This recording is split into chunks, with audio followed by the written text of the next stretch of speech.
Bonjour mes amis, content de vous retrouver. Alors aujourd'hui je vous propose une petite vidéo pour faire un bas de ligne mer de surfcasting. On peut l'utiliser aussi sur une canne à coups, c'est pas un souci, surtout tout type de montage mer en fait. Ça va concerner le bas de ligne avec double hameçon, c'est-à-dire qu'on va se retrouver en bas avec deux hameçons. C'est un bas de ligne qui est prévu au départ pour le crabe uniquement. Voilà, donc les deux hameçons sont piqués dans le crabe à l'arrière de la carapace. Mais on pourra aussi s'en servir pour présenter deux appâts à peu près au même endroit disons, style un verre, un morceau de moule, un morceau de couteau, voilà. On pourra travailler deux appâts sur la même canne en fait, sans empile haute. Sur un traînard, on aura nos deux hameçons, voilà. On va passer d'abord un petit mot. Je suis allé pêcher deux fois déjà, j'ai fait deux petites sorties, pas longues. J'ai pas tapé de gros poissons. Je suis resté dans les 25-28 cm, donc assez petit. Donc ces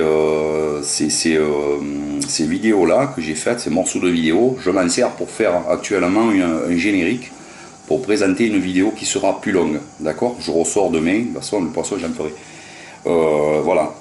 Donc je suis sorti pêcher, j'ai commencé à faire du poisson et je continue. Voilà. Donc ce que j'ai fait pour l'instant, ça me sert uniquement pour le générique que j'ai déjà fait pour la prochaine vidéo. Pas pour la prochaine, celle que je ferai quand j'aurai assez de minutes de vidéo. Je veux faire un style reportage un peu long où je montre le montage que j'ai utilisé quand j'ai attrapé un poisson, machin, tout ça. Voilà. Faire un truc qui sort de l'ordinaire un peu des autres chaînes où on fait essentiellement la capture poisson par poisson, des images qui sortent les unes aux autres. Voilà, je veux faire un style documentaire, voilà, bien plus long. Voilà le pourquoi du comment. Alors, je vous propose de passer au montage en plan rapproché tout de suite. Voilà, en plan rapproché. Alors, le matos, c'est vite fait. Il n'en faut pas grand-chose. Il nous faut déjà constituer un bas de ligne de 1,50 m ou 2 mètres si on va aller pêcher la dorade. Si on a un poste où il y a de la dorade, il vaut mieux aller jusqu'à 1,80. 1,80, 2 mètres, c'est mieux. Hein, c'est pas pour les petites, hein, c'est surtout pour les grosses dorades qui sont hyper méfiantes. Hein, parce que si on pêche de la blanquette, c'est sûr qu'un mètre 20, 1,50 m, ça va suffire de bas de ligne. Donc voilà, j'ai ici mon hameçon avec le corps de ligne, le bas de ligne principal, donc, que j'ai constitué avec du fluoro en 28, là, ce coup-ci. Parce que ça va prendre du crabe, on va monter pour de la grosse dorade en 28. La passe sera principalement du crabe, mais autres je vais vous expliquer. Donc voilà, le corps de ligne, le bas de ligne principal, 1,50 m, 1,80 m, 2 mètres pour la dorade, jusqu'à 2 mètres pour la dorade. Ensuite, j'ai un autre hameçon monté sur la même grosseur de fil exactement. J'ai monté un peu au pifomètre 30 cm. Il ne me faut pas tout. Hein. Donc ce que je fais, je prends l'hameçon qui est sur mon bas de ligne principal. Je juxtapose le deuxième pour avoir à peu près la même longueur avec.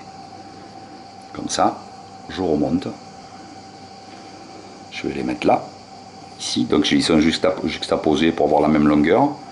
Je remonte à peu près à 15 cm, une quinzaine, en gros. Voilà. Je vais boucler simplement les deux fils ensemble, comme ceci, je les boucle. Je prends mes deux hameçons, c'est hyper simple. Je prends mes deux hameçons et je les passe dans la boucle une fois.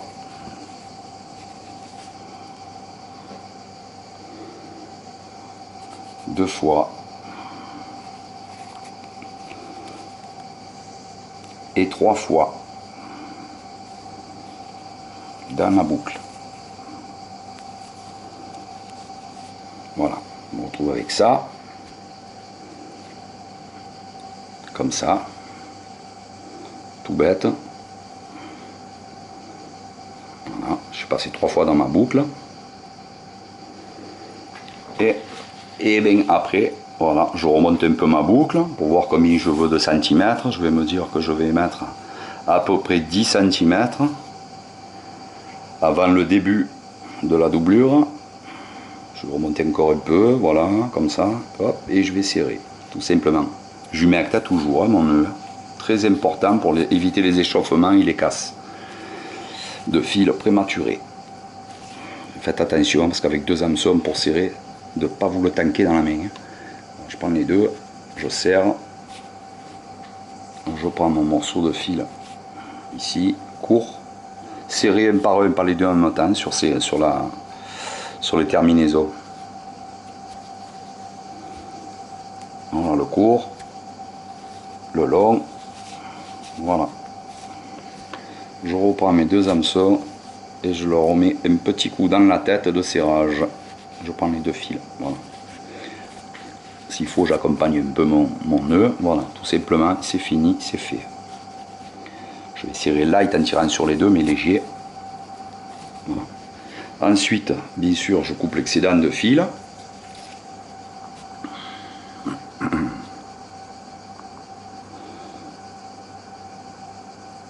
Tu vas tenir, toi? Tu vas tenir, dis. Voilà. Je prends mon fil le plus court, je coupe à 1,5 cm à peu près. Voilà.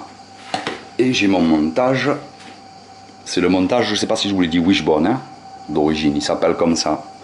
C'est un montage qui est principalement fait et essentiellement fait pour pêcher au crabe. Alors, pour le crabe, on va s'imaginer. Je n'ai pas une ligne pour le bobine. On va s'imaginer, parce que j'en ai pas là sous la main, que ça c'est mon crabe. Donc, là j'ai le dessus de la carapace du crabe. Et bien tout simplement, je vais faire comme ceci. Je vais passer sur la carapace à l'arrière du crabe. Là c'est l'arrière. Je passe comme ceci. Je fais ressortir sous la carapace du crabe. Et le deuxième hameçon, un à droite, un à gauche en fait. Tout simplement. Voilà, on fait ressortir sous la carapace. Et on lance, voilà. C'est pas plus bête que ça. Donc ce montage à double hameçon, on l'utilise sur des crabes déjà moyens, pas sur des tout petits crabes. Un hameçon suffit sur des petits crabes. Voilà. On peut aussi passer les hameçons sous le crabe. Alors là on est sur la carapace, mais on peut très bien piquer sous le crabe. Au bord, hein, bien sûr, au bord, pour que les hameçons puissent ressortir comme ça. Voilà. Voilà pour ce petit montage crabe. Alors après, on peut aussi, il n'est pas courant d'utiliser un surf casting, mais ça se fait néanmoins, d'utiliser ce bas de ligne comme ça, pas pour le crabe, mais pour mettre 2 appâts différents. C'est-à-dire que par exemple, on va pouvoir mettre, je vous conseille toujours un verre, si vous voulez tester un poste, voir ce qui marche, ou si c'est un jour où le poisson est tatillon, hein, on ne sait pas ce qu'il veut, il ne sait pas même lui ce qu'il veut, vous pouvez essayer toujours de mettre un verre, style mouron, verre américain, ou bibi, et sur l'autre hameçon, mettre par exemple une crevette, un morceau de moule ou du couteau.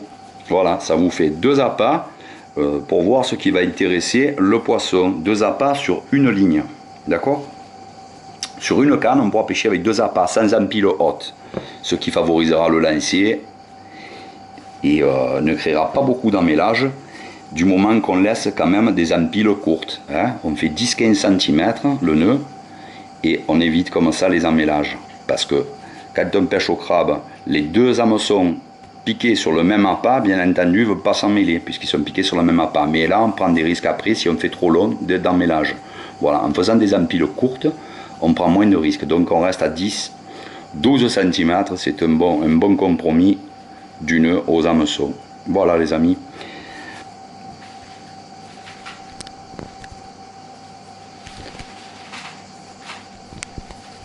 Voilà les collègues, pour cette vidéo, mais je vous laisse pas tomber, il y en a d'autres qui arriveront derrière. On va voir un peu quelques nœuds de pêche, bien que ça soit pas besoin de sophistiquer les nœuds, hein, du moment qu'on fait un nœud qui tient, il n'y a pas de souci. Voilà, je vous montrerai aussi une nouvelle façon de travailler l'amorce, pour faire une amorce effervescente. Je ne sais pas si je la ferai rapidement, mais je vous la ferai de toute façon. Voilà. C'est-à-dire quand on va jeter à l'eau notre amorce, ça va faire une réaction chimique, toujours avec des produits qui n'ont aucun impact sur l'environnement, très important. Voilà, ça fera une réaction un peu chimique, style l'aspirine. Voilà. Ça va faire un petit nuage aussi dans l'eau. Sans couleur, on peut mêler ce mélange, on pourra mêler ce mélange avec de la fluorocérine, il n'y a pas de problème, ça se mélange bien. Du moment qu'on n'y met pas d'eau dans le mélange, toujours des liquides qui sont sans eau. Voilà les amis, je vous dis à très bientôt pour une prochaine vidéo et bonne pêche à tous. Hasta la vista.